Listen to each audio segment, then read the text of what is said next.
not grandparent true. and a mother enrolled. So Because in order for them to be enrolled, they would have to be a minimum of a quarter, and your mother 8. So that would make you a minimum of 16. So they're just there you picking and go, choosing. right Yeah. there from the wonderful current Sorry. Thanks for Chippewa sharing that, Jamie. That's Little Shell one of Tribe. there's so many people out there that would have got a similar letter, not, disallowing them membership. And this is leading into the closing statement. Kim, go ahead. Okay, I'm going to see if I can do this without echoing. I'm not really sure if I can. Just a second. Do you want me to just do it? I'm going to log out of this one and come into the other. That's much better. Our connection to the Pembina Chippewa is more than a fraction on paper. It is our ancestry, our stories, and our culture. Under the current system of Gerald Gray Jr., chairman of the Little Shell tribe, arbitrarily enrolls and excludes hereditary rights holders, undermining fairness and our community's integrity. We call for a referendum to adopt lineal descent as the standard, so every descendant is honored and no one's heritage is erased. Excluding hereditary rights holders equals lateral violence. And just like Chief Little Shell said, if you have one drop of Indian, you're Indian. It's our birthright. And maybe the people that are like, okay, so let's talk about Daniel Boyer. If the calculation were right, his grandchildren will not be able to be, or Sonny's grandchildren won't be able to be enrolled. And so we need to seriously talk about lineal heritage and not this division. And I'm really praying that a referendum, and I'm hoping that prayer from Lenny will help guide us in a good way. Because we're not trying to exclude anyone, but Gerald's picking and choosing who gets to be enrolled in the tribe. And he's look at Jamie. Her grandmother's the oldest enrolled member in the tribe. She's our matriarch. But her granddaughter is told that she can't be Indian. But these people. So Colleen Hill, not only is she and her brother enrolled, but also their grandchildren.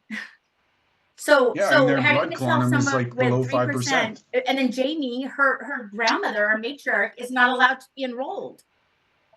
It's really heartbreaking. And then they say that Sarah and her crew were causing diversity, but no, we're not. We just want to be recognized for who we are and be part of our family. So they probably would have enrolled me if I would have played along with their game. Mm-hmm. Yeah. Hence why, he called my grandmother to say, "Oh, why don't you call me?" He didn't even have the balls to pick up the phone and call me. I'm stuck with it. Don't matter now. I don't care. I'll drive it. But hey, he went to school for all of this, so that's why he's the chairman, I guess. I guess, yeah. And I like how Kim words this to arbitrarily exclude or include members. He told me to my face that they're. And we can't have that going on. And what I like about the Métis community is we kind of have like a three-step process for membership. First, you got to self-identify as Métis, and of course, how are the Métis or Cree, right? So that's self-identity, and then you have to be accepted by your community. Who's your community? Who owns you? Who would you call your community? And secondly, you have to hold a membership, right? And that's what leads to the membership, is those first two epic steps. And there's got to be something we can do in the referendum to have a huge debate here. And I'm just going to sit back, and if anybody has questions, or Chief Midegah, you mentioned you might have a song to play. Yeah, I'm currently, as of December, my great uncle had died in October. He was actually Sorry to hear. Yeah, he was one of the. I was actually in the October ceremony when it happened. I was on day 4 of a fast, and it was a shock. But this is life. And in December, I took a slot, and in the lodge. One of the things that they do is they honor our ancestors by remembering the way that they did things. And what we're talking about here is clearing the darkness out of the way. We can't say that the term American supersedes our identity. Everybody's good enough to be American, but only a few, through partial terms set by a man, are good enough to be us. You are your father's and mother's child. And so, if you recall, Little Shell and Red Bear and Red Thunder, they walked out of Turtle Mountain when they were told they had to partition their children off. And if you want to partition, and you want to make rules to partition, you better do it.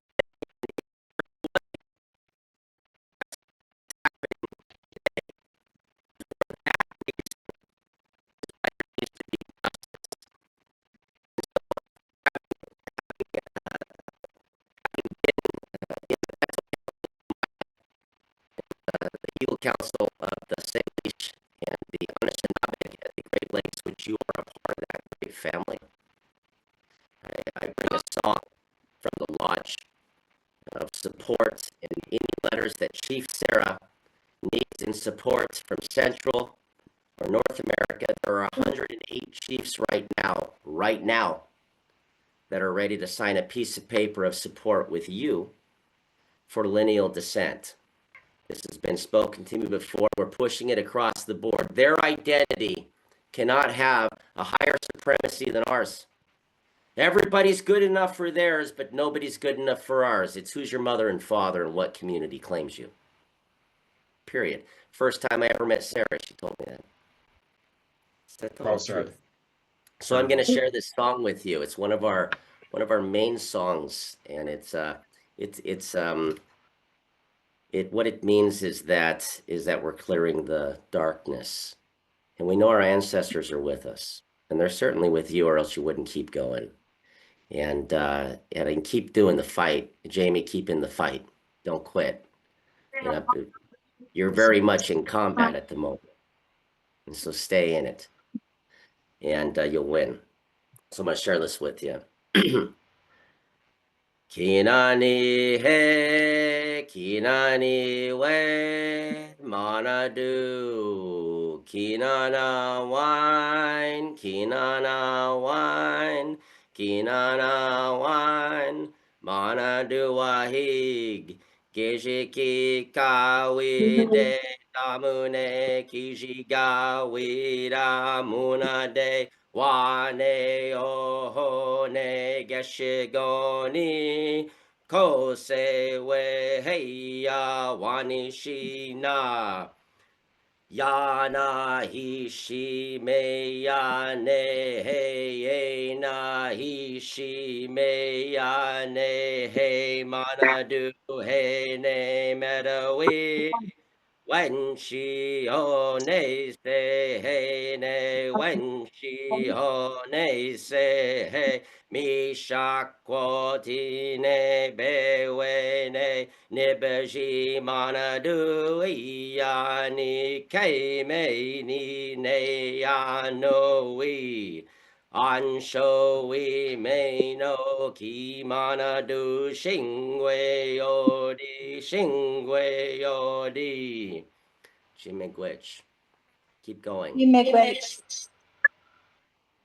Thank you. Great. Hey, I got a brother up there. We adopted a brother into the family, and he's on here as Jaybird. You know, we're so loving that when we adopt somebody, we don't say what quantum you are. You're in our damn family. He went through the ceremony. He was in the lodge. You had the Mohawk Nation. You had the Anishinaabe councils. You had the Quetzal Council there. He may be one of our undercover brothers with a big beard, but he's up there right now in Montana, and I'm hoping that you guys can show him some kindness and love as we're getting ready to come up there and support you guys. Okay. So Hey, we're having hey, a- hey. Okay.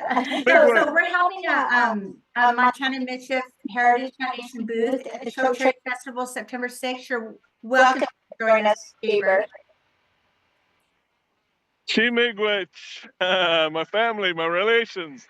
Anin Adamawagan. Yeah. I see you. I mean, I see each of you. you.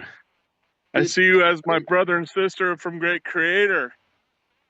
Who says we're not human? Who says we're not of the family of Great Creator? My chief taught me that. My chief David Midegah. He's my brother. And we're here for White Bison Wee Prophecy, White Calf Woman. She speaks the truth. That's all I'm going to say about that. Thanks, Jay. Chief Sarah, thanks for letting me in Language. your territory through the box. I got to do my best. I have something to say before we close out here. You know, when every time I reread what Gerald has created so many roadblocks to participate with anything or run as a candidate, you know, for the tribal council, you know, it's equal to what You're doing was good, Hannah. happening, you know, down when the blacks were first allowed to vote, and they would come into the clerk's office and ask for their ballot so they could vote, but there was a gallon glass jar of jelly beans sitting on the counter, and if they could guess how many jelly beans are in there, then they might let them vote. That's virtually what Gerald has recreated and revived that practice to ensure that they never get dethroned. When you think about Clancy and Colleen being brother and sister, and Leona and Iris, mother daughter, and Gerald is their leader, that's 5 out of the 7.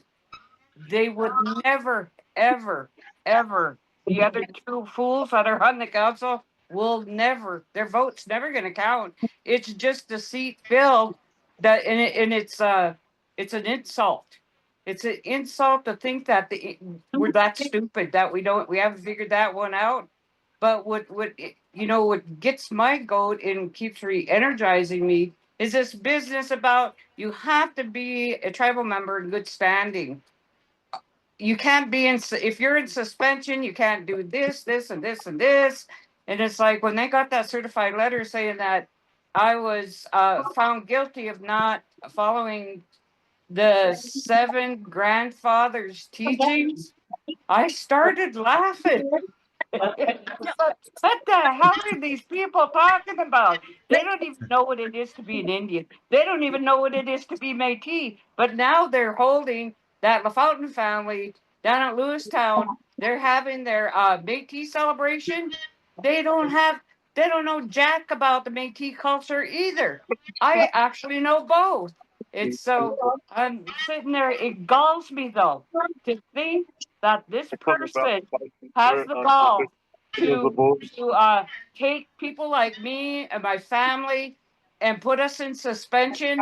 That's like I explained to Senator Daines Aide. I said that'd be like Trump getting pissed off at me and saying, "Okay, you can't use the post office now. You can't drive on any federal roads. And take all of those rights as a citizen away from me." That's how ridiculous that is. I want to That's answer what that he's doing. too.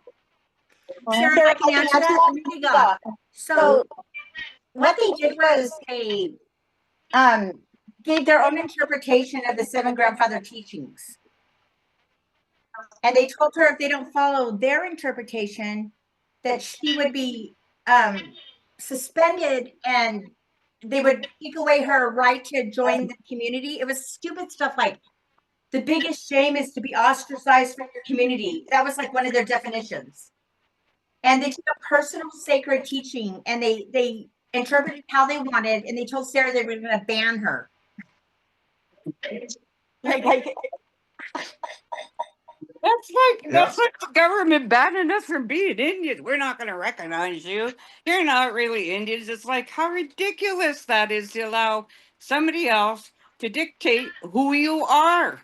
And with that council and how they have created to shame themselves for sitting on that council, knowing damn well none of them meet the eligibility to be an enrolled member of the tribe.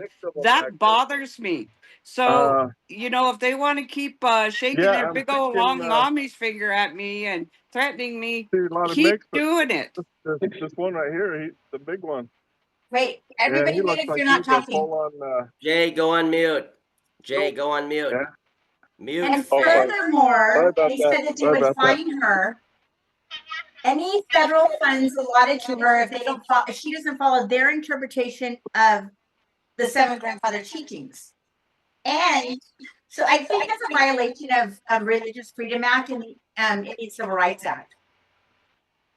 But Gerald keeps making this ridiculous claim he's sovereign. This is how stupid people are around here. And I think it's kind of like a choice to be that stupid.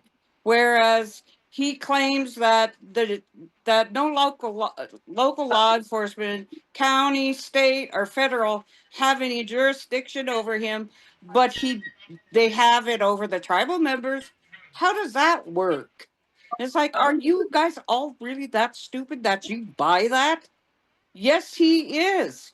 He is, even with the restraining order business, and I had to get smart with a judge, and she told me I could put you in jail, and I'm standing there, do it. Shit. What else can you guys do?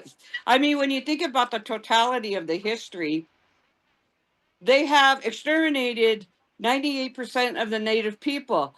We represent the 2% of the survivors. And so I tell Indians, what are you afraid of? The worst has already happened. Just don't back down. Just keep going and keep asserting ourselves. This is a birthright. If Gerald Gray wants to be an Indian, we'll treat him like an Indian, like he does us with such disrespect. What makes me the most upset is he goes after all the elder women of the tribe and some of the elder men who speak out against him and what he's doing. Even Glenn Gopher, before he died unexpectedly, he said, Sarah, there's a lot of things going on here that Gerald's up to. And he said, I'll get back to you. And see, he died before he could ever get back to me. And it's a dirty shame because when the family turned to the tribe and said, hey, can you help with the burial expenses for Glenn? And then Gerald comes back, why don't you do GoFundMe? How disrespectful. You go through over $300 million and you can't cough up a couple grand for somebody who was trying to legitimize you culturally and ceremonial. See, those Gophers, they do have a lot of the cultural knowledge and the ceremonial knowledge of the Ojibwe people, but they're not, they have never had any I've never really heard them toot their horns about, oh, we're Little Shell. Oh, we're this or that. No, they are their own tribe. According to them, they're a special breed of Ojibwe and they are an exclusive to their family. And it's like, I don't care about that. I don't really want to be a part of it, but I don't want to be crossways with them either. But that's what's going on. You have to look at the reality of what's going on in all of the smoke screens that Gerald has thrown up to think that we're in a national network now with the lies that Gerald has claimed as statements of fact about me, my brother, and Charles Walkingchild being posted on a TV station, and you can't find a lawyer that'll even touch it.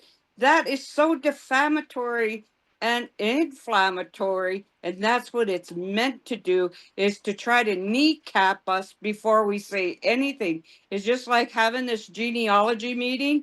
Though they're scared to death of being exposed because they know. I would not have the gall if I had 124th French in me. My last name is French. It means the two. If I went to France, hey, I want you to recognize me. I'm French. Let's start. Oui, oui, monsieur, French.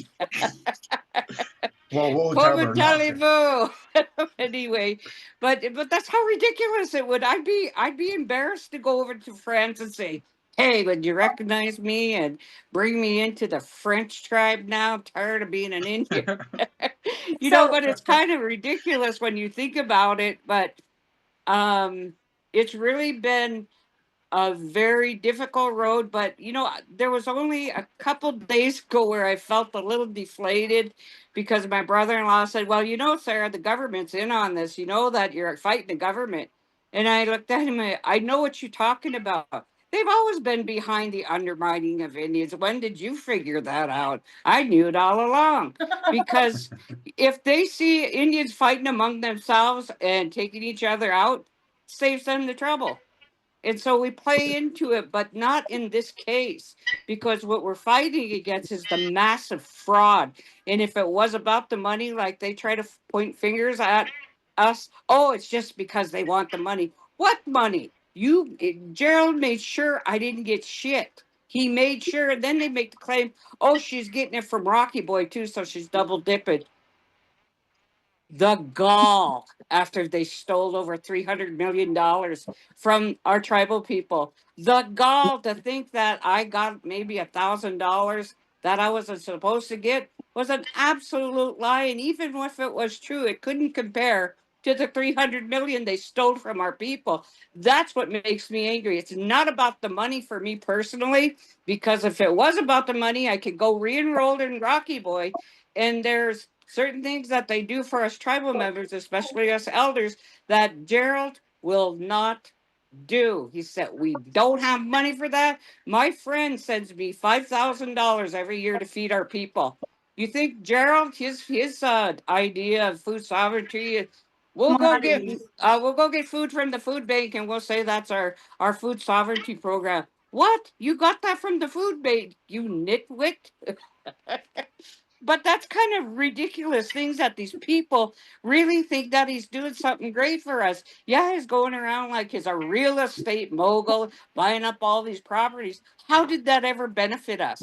It hasn't. And all the businesses that they have bankrolled aren't even in Great Falls. They're hundreds of miles away from us. And We don't most of them benefit from those either. Anyway, that's my big ta-da, guys.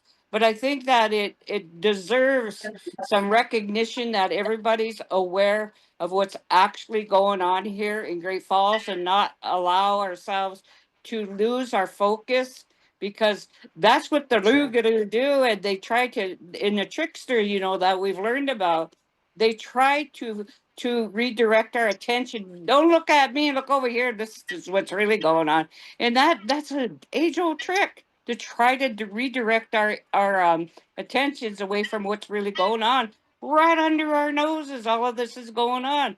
And Gerald doesn't fool me for a minute. I've known that family since I was 20 years old. None of them ever said they were Chippewa. And I was friends with his uncle, and I'm really sorry to say that I was shocked. And I really felt let down. I thought he was my friend, not some kind of a con artist that they all turned out to be.